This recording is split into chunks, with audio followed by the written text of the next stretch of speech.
When my husband of 54 years died, my very first thought was a terrible one. I looked at his empty armchair, and I didn't think of our wedding day, and I didn't think of our children. I thought, who is going to arrange the 3 remote controls on the coffee table from smallest to largest? And my second thought was even worse. I thought, I don't think I ever even liked watching television. Everyone told me I'd be fine after Robert passed. They'd pat my hand and say, Susan, you'll be fine. You've got the grandchildren. You've got your church group. You've got your health. And I'd just nod and smile. Because what do you do when someone hands you a sentence that sounds like a lovely gift but feels like a heavy door gently closing? I nodded because I was 73 years old, and I had spent 5 decades nodding at things I didn't quite believe but didn't have the energy to argue with. I went home to a house that still smelled faintly of his aftershave, and I thought, they're wrong. Every single one of them is wrong. The grandchildren won't save me, the friends won't save me, and the marriage is in the ground now, isn't it? So what does that leave? I'm going to tell you what it leaves. I'm 91 years old, and I've earned the right to tell you the absolute, unvarnished truth. People talk about their lives as if they're structures, gardens, perhaps. It was Rosemary, my old friend, who said it while we were shelling peas a lifetime ago. Susan, she said, we tend our lives like gardens, and we're so terribly shocked when the frost comes and takes everything down to the bare dirt. I didn't understand what she meant then. I was in my 50s.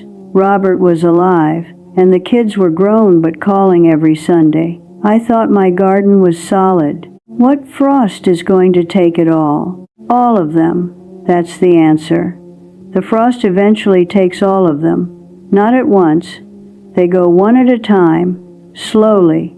Each time one goes, you think you still have a patch of green to stand on. Until you don't. Until you're standing in your garden, everything has gone down to the dirt, and the only thing still standing is you. And you have to decide if that's enough.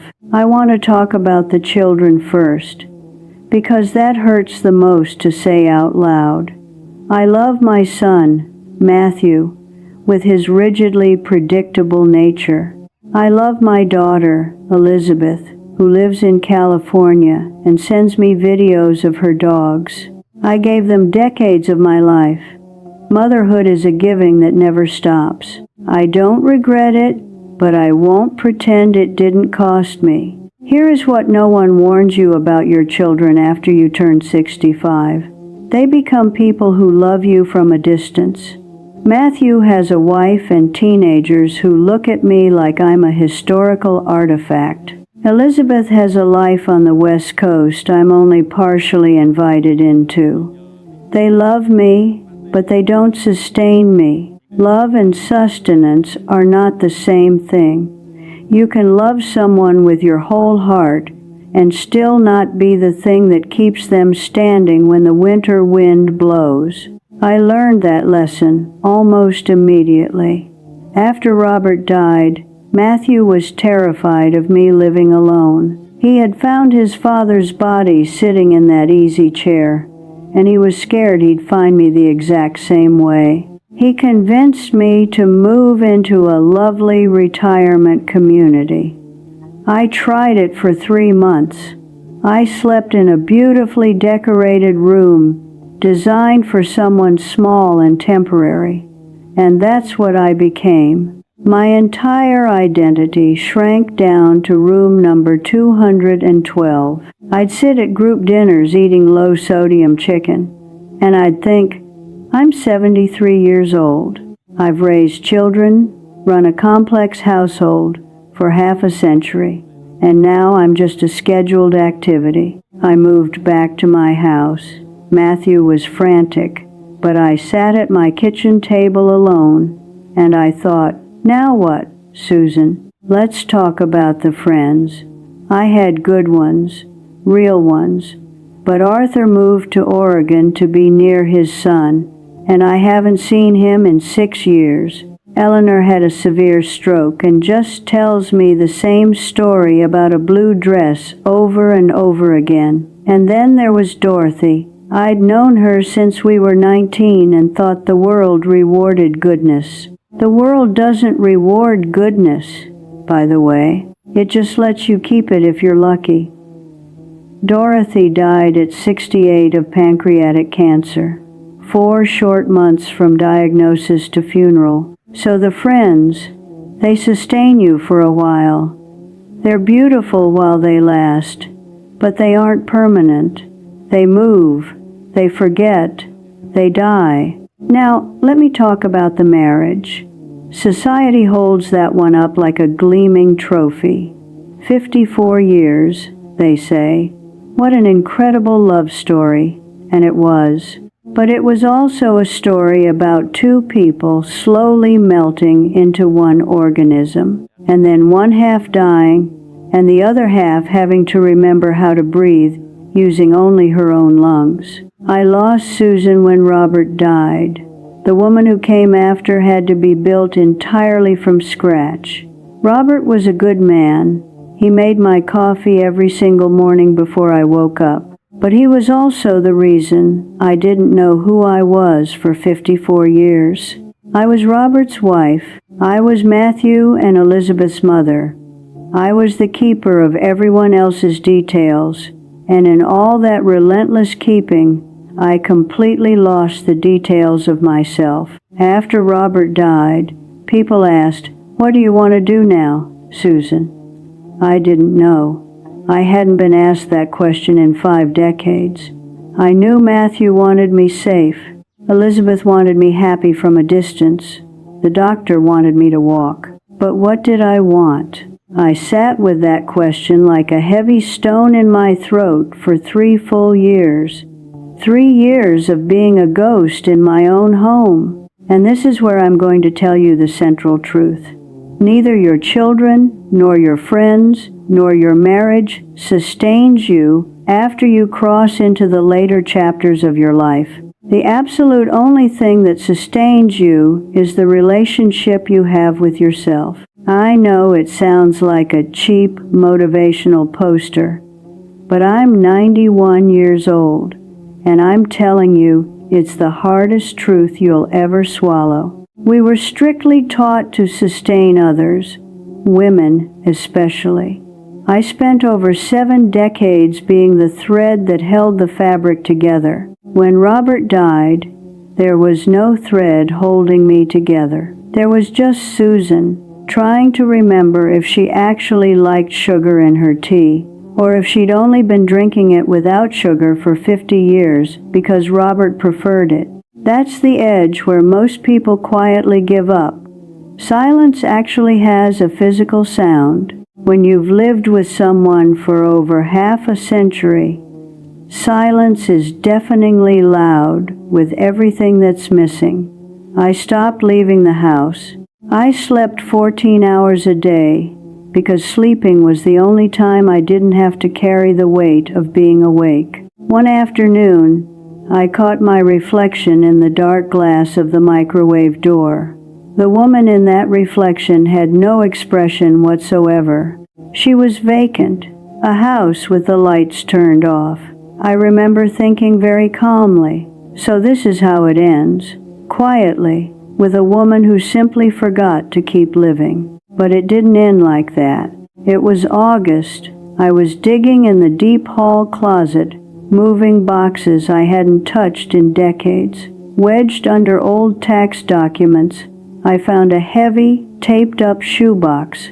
I opened it, sitting right there on the floor, which isn't easy to do at 76, and would be impossible for me now at 91. Inside were sketch pads, old, yellowing, charcoal smudge sketch pads from 1953. They were mine, from before I met Robert, from when I was a loud, messy, slightly wild art student who wore paint-stained overalls. The drawings were bold, chaotic shapes, heavy shadows. Drawings of a person who wanted to consume life, not just manage it. I sat on that floor for hours and cried.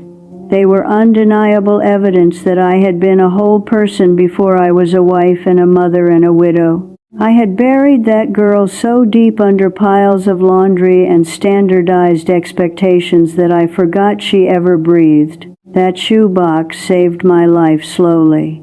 Like a dried-out plant, someone finally remembered to water. I bought canvas and aggressive, vibrant acrylic paints. I set up an easel in the dining room. Robert would have hated the mess. I got paint on the hardwood floor, and I didn't care. I planted chaotic patches of wildflowers instead of orderly tulips. I painted my front door a ridiculous, brilliant shade of teal. Matthew asked me if I was feeling unwell. I told him I had never felt better. I spent my whole life being tasteful and beige. I wanted to be teal. I found a woman who loves eating incredibly spicy Mexican food at 4 in the afternoon. Civilization can wait. I found a woman who reads scandalous mystery novels and talks out loud to the birds. I found a whole, complete, imperfect, paint-covered, spice-loving person, and she is the only thing that sustains me. Last spring, I was sitting in the park. A young man named David sat down with a newborn baby strapped to his chest. He looked absolutely defeated, and suddenly, he just started crying. The ugly, shoulder-heaving kind. He looked at the sky and said, "I have absolutely zero identity left. I'm just a pacifier and a diaper changer. I don't know who I am anymore." I told him, "David, you're about to lose yourself entirely, but when you're done being everything for them, you're going to have to figure out who you are when nobody needs you. And that is the hardest and the most beautiful work you will ever do." He asked how I did it. I told him about the shoebox, the teal door, the terrifying process of meeting yourself for the first time when you're old enough to know better. He said, "I didn't think people your age were still figuring out who they were." I laughed and told him, "Sweetheart, we aren't dead yet. Your children are a magnificent gift, but they aren't your identity. Your friends are a grace, but foundations don't die at 68. Your marriage is a beautiful collaboration, but if you lose yourself inside it, you'll have absolutely nothing left when it ends. The only thing that sustains you is your willingness to truly know yourself, your courage to sit in the roaring silence, your ability to ask, 'What do I want?' and to have the sheer audacity to answer honestly, even if the answer is a teal door and a messy canvas." I'm 91 years old. My hands shake and my knees ache when it rains, but I'm still here, because somewhere under the winter blankets there was a woman I had forgotten about. She forgave me for forgetting her, and she told me it wasn't too late. It isn't too late for you either. Start right now. Don't wait until you're 76 and crying on a hallway floor. If you have stayed with me to the very end of this video, thank you. It is nice to know an old woman's rambling didn't just disappear into the void. If this story struck a chord with you, please don't be shy about hitting that like button and subscribing to the channel. It truly helps these stories reach the people who might need to hear them the most. And before you go, let me know in the comments, what is one thing you are going to do just for yourself this week? I really do read every single one. Take care of yourself and go paint your door.